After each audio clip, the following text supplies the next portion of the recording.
नमस्कार दर्शक बंधु आपण माने राजजक सीरियल देखा पाइबे जे दिया कहिबे कि पापा देखुच ना केते खुशीर माहौल अच्छी एबे तमे बलवंत राय परिवार प्रॉपर्टी फेरे दियो आउ से पेपर रे साइन करे दियो।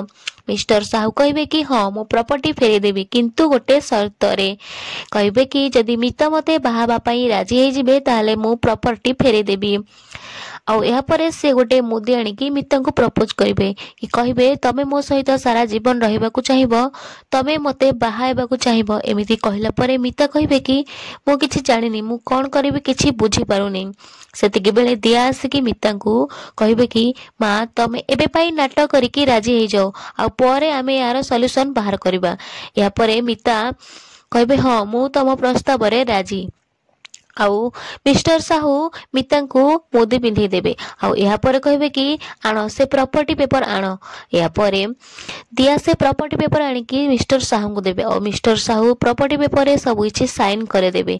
या परे मिता बहुत जोर रागे कि मिस्टर साहू को ठेल देबे कहिबे कि तमरो साहस केमिति हैला मते बाहाबा पई बाध्य करबाकू। एतिक बेले मिस्टर साहू आश्चर्य हे जिवे। हां दर्शक बंधु एमिति दिया मिस्टर साहू को धोखा देबा